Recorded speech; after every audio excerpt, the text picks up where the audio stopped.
జీవితంలో ఎప్పుడైనా ఎవరికైనా ఐ లవ్ యూ చెప్పారా?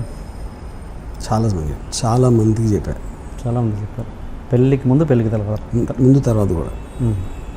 దాంట్లో ఒక ఇంట్రెస్టింగ్ ఎపిసోడ్ ఏదైనా? ఇంట్రెస్టింగ్ ఎపిసోడ్ అది నా పర్సనల్. అంటే మీరు పర్సనల్ ఇప్పటివరకు మీరు పబ్లిక్ అయిపోయారు. నా పర్సనల్ విషయాలు నేను చెప్తాను, కానీ ఇప్పుడు ఇంట్రెస్టింగ్ ఎపిసోడ్ అంటే అమ్మాయి పేరు చెప్పాలా, లేకపోతే మన ఎపిసోడ్ అంటే ఇంకేం చెప్పాలి? ఎపిసోడ్ మీన్స్ ఆ బ్లాక్ సినిమా బ్లాక్ పేరు అవసరం లేదు, పేరు చెప్పండి.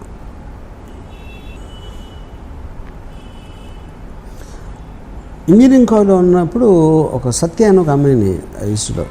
అమ్మాయి మెడికల్ కాలేజ్ అమ్మాయి. షీ వాజ్ అంటే ఆ టైంలో ఇంజనీరింగ్ కాలేజ్ కాంపౌండ్లో ఒక మెడికల్ కాలేజ్ కూడా టెంపరీగా ఉండేది.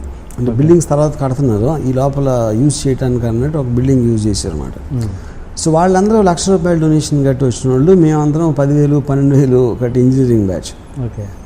సో మా అందరికీ కూడా ఒక ఇన్ఫీరియారిటీ కాంప్లెక్స్ ఉండేది. కానీ మెడికల్ కాలేజ్లో అమ్మాయిలు ఉండేవారు, ఇంజనీరింగ్ కాలేజ్లో చాలా తక్కువ. ఇప్పుడు దాంట్లో అందరికన్నా అమ్మాయి సత్య అమ్మాయి ఒక కార్లో వచ్చింది, blue Padmini Premier college, Padmini Premier car.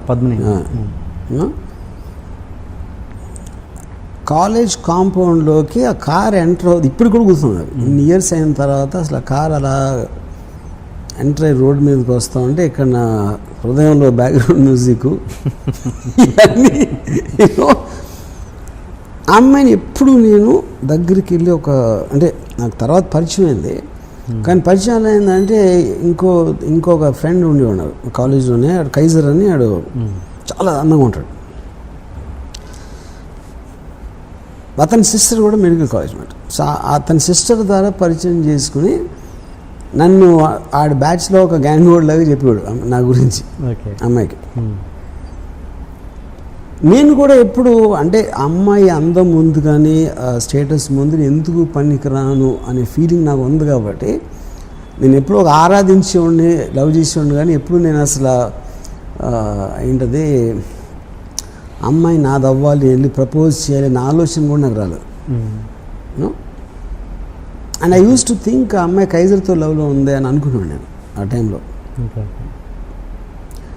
So చాలా రోజుల తర్వాత, ఇయర్స్ తర్వాత రియలైజ్ అది ఏం లేదు, అమ్మాయికి ఇప్పుడు నేనంటే ఇష్టం అని. అది ఇప్పుడు తర్వాత నా పెళ్ళి అయిపోయిన తర్వాత తెలిసింది అది.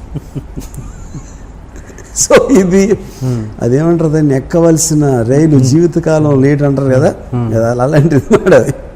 మీరు ప్రతి వాళ్ళ విషయంలో ఇలాగే లేట్ చేస్తున్నట్టున్నారు, శ్రీదేవి విషయంలో కూడా. కరెక్ట్. మరి సో నేను నిజంగా లవ్ చేసిన అమ్మాయిలందరినీ ఇలాగే పట్టుకున్నా. మరి ఏదో ఒక టైంలో గుణపాఠం రావాలిగా, వచ్చి కరెక్ట్ టైంలో ప్రపోజ్ చేయడం, అది పాయింట్. కానీ ఇవన్నీ యాక్చువల్గా సత్య శ్రీదేవి ప్యారల్గా జరిగింది. ఎందుకంటే సత్య రియల్ పర్సన్, శ్రీదేవి గారేమో స్క్రీన్ మీద పర్సన్.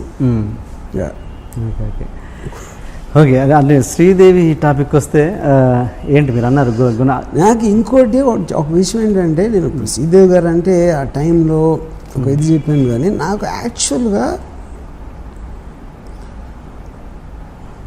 నియర్లీ ఒక 10 years నేను జయసుధ్ గారితో విపరీతంలో ఉన్నాను. ఒక కాలేజ్ టైం అంటే జ్యోతి సినిమా. శ్రీదేవి గారు యాక్చువల్గా it was more happen post ఏది మన mister India. Okay, mister India time నుంచి అంతకుముందు ఒక ఇది వేటగాడు టైంలో లేదా 16 టైంలో కొంచెం స్లైట్లీ సెక్స్ సింబల్ ఇమేజ్ ఉంటుంది. బట్ ఒక పర్సనల్ లెవెల్లో ఫ్యాసినేషన్ అనేది నాకు బాగా ఫిల్మ్ ఇండస్ట్రీలోకి వచ్చిన తర్వాత నుంచి స్టార్ట్ అయింది యాక్చువల్గా. అంటే ఫిల్మ్ ఇండస్ట్రీ అంటే నేను డైరెక్టర్ అని కాదు, నేను చెప్పేది ఒక అసిస్టెంట్ లేకపోతే సినిమాల్లో అన్నపూర్ణ స్టూడియో చుట్టూ తిరిగే రోజుల్లో అక్కడ స్టార్ట్ అయింది యాక్చువల్గా. ఓకే, ఒరిజినల్గా కాలేజ్లో ఉన్నప్పుడు అంతా నాకు జయసుధ్ గారు యాక్చువల్గా. అప్పుడు ఫస్ట్ టైము నేను అంటే ఆల్మోస్ట్ అబ్సెషన్ మాట జయసుధ్ గారు అంటే. ఆవిడ ఫోటోలు లేకపోతే ఒక జ్యోతి సినిమా వాల్ పోస్టరు ఒక కాంపౌండ్ వాల్ మీద అంటించుంటే రోడ్ మీద నుంచుని ఒక గంటలు చూసి ఉండాలి, అలా చూస్తూ ఉన్నాను. వాల్ పోస్టర్ మీద అంతే. తర్వాత ఒకసారి ఫస్ట్ టైం శ్రీవారిని వచ్చినట్లు షూటింగ్ జరుగుతూ ఉంటే మా ఫాదర్ని అడిగి జయసుధ అక్కడ జయసుద్ గారు కొంచెం దూరంలో ఆవలిస్తున్నారు.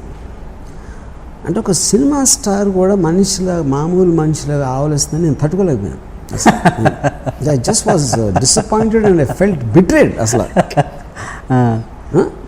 ఇంకోటి, స్క్రీన్ మీద మీరు చూసినప్పుడు ఒకరిని అంత పెద్ద స్క్రీన్ మీద లైట్స్, కంపోజిషను, మ్యూజిక్, డైలాగ్తో చూస్తారు కాబట్టి సడన్గా ఏమీ లేకుండా బేరుగా చూసినప్పుడు ఎవరైనా డిసప్పాయింట్ చేస్తారు, ఇర్రెస్పెక్టివ్ అది ఎంత పెద్ద స్టార్ అని అవును. సో అన్ని సంవత్సరం అమరదీపం అనే సినిమా థర్డ్ ఇయర్ ఇంజనీరింగ్లో వచ్చింది.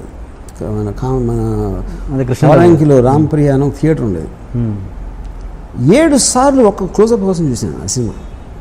జయసుద్ గారు ఒకే ఒక క్లోజప్, ఒక పాటలో జస్ట్ ఒక మ్యాక్సిమం 3 seconds వస్తుంది అది ఆ షాట్ పాటలో. ఆ క్లోజప్ కోసం ఎగ్జామ్స్ జరుగుతున్న టైంలో 7 సార్లు చూసిన కేవలం ఆ క్లోజప్. ఆ మిగతా సినిమాకి నాకు సంబంధమే లేదు అసలు. అది యాక్టింగ్ కాదు, ఆవిడ ఏం యాక్ట్ చేశారో అది కూడా కాదు. తర్వాత ఒక ఫస్ట్ టైం రావు గారి ఇల్లులో పనిచేస్తున్నప్పుడు అసిస్టెంట్ డైరెక్టర్గా చేశాను రావు గారిలో. తెలుసు. జయసుద్ గారికి సీన్ పేపర్ ఏమని మా డైరెక్టర్ చెప్పారు తరణి. అంటే ఫస్ట్ టైం జయసుద్ గారికి 2 అడుగుల దూరంలో నిలబడే అవకాశం వచ్చింది నాకు. సో నేనే రాసిన సీన్. పైగా నేను మొత్తం రాసి ఆవిడకి ఇస్తున్నాను కాబట్టి ప్రతి వర్డు ఇది అది అంటే ఆ రోజుల్లో ఇది కూడా ల్యాప్టాప్ ఉండేది కదా, అన్ని హ్యాండ్ రైటింగ్ అవి చింపేసి మళ్ళీ రాసి నాకు చాలా బ్యాడ్ హ్యాండ్ రైటింగ్. పైగా ఆఫ్ కోర్స్ నా హ్యాండ్ రైటింగ్ ఎంత అందంగా నా శక్తికి మించిన కృషి చేసి ఫైనల్గా సీన్ రాసి తీసుకెళ్ళింది. ఏది రాత్రి అంతా రాసి పొద్దున్న రాసి ఆవిడ షూటింగ్ వచ్చే టైంకి ఆవిడ కూర్చుని ఉంటే వెళ్ళి ఇచ్చాను పేపర్. నా మైండ్లో ఏంటి, ఆవిడ చదివి ఇంప్రెస్ అయిపోయి ఎవరు రాశారు అని ఒక బల్బులాగా ఆవిడ మొహం వెలిగి నేనే రాశాను అని చెప్దామని నా ఫ్లాష్ ఫార్వర్డ్ అయిపోయింది సీన్. ఆల్రెడీ మొత్తం బ్యాక్గ్రౌండ్ ఎడిటింగ్ చేసి నా మైండ్లో ప్లే అయింది అది ఆల్రెడీ చాలాసార్లు. నేను ఇవ్వగానే ఎన్ని పేజీలు అది ఫస్ట్ డైలాగ్. అది ఆబ్వియస్లీ ఐ నో ఆవిడ అన్ని సినిమాలు చేశాక మళ్ళీ సీన్ చూసి ఎక్సైట్ అయిపోయేంత సీన్ అనేది ఏ సీన్లోనే రాదు అంత ఒక ఆర్టిస్ట్కి. యూనో ఎన్ని పేజీలు అంటే నేను ఏదో చెప్పాను. అప్పుడు సీన్ వినిపిద్దామంటే ఉట్టి షార్ట్ చెప్పు చాలా. ఇప్పుడు ఆ సీన్ అంతా చదివి ఓపిక ఏది లేదు. అప్పుడు మొత్తం నా ప్రేమ, నా ఆరాధన అంతా మీద ఒక చెంబుడు నీళ్లు టబాక్ వేసే అయిపోయింది అక్కడ. దాని తర్వాత మనీ సినిమాకి నేను ప్రొడ్యూస్ చేయడానికి ఆవిడతో మాట్లాడటానికి ఆవిడ ఇంటికి వెళ్ళాను. నేను ఇంకా తల దువ్వేసుకుని వేసి నాకున్న బెస్ట్ షర్ట్ అన్నీ వేసుకుని ఆవిడ ఇంటికి వెళ్ళి నేను బెల్ కొడితే తలుపు ఇలా తెరుచుకుంది. నాకేం కనపడలా. ఏం కనపడలేదు ఏంటంటే అది నితిన్ కపూర్ చెస్ట్, అది నా ఎదురుగా ఉంది అక్కడ. నేను ఇలా తలెత్తి చూసి అయిపోయింది, అక్కడితో నా స్టోరీ ఫినిష్డ్. అంటే అక్కడికి పెళ్ళైందన్న విషయం నాకు తెలుసు, కానీ సడన్గా నితిన్ కపూర్తో నేను పోల్చుకుంటే నేను ఒక టీంగా ఒక ఏంటి ఇలా కొట్టేయండి వెళ్ళి హైదరాబాద్ చెన్నైలో జరిగింది. నేను వెళ్ళి హైదరాబాద్లో పడతాను. దాంతో నా లవ్ స్టోరీకి ఫుల్ స్టాప్ పెట్టాను అంతే.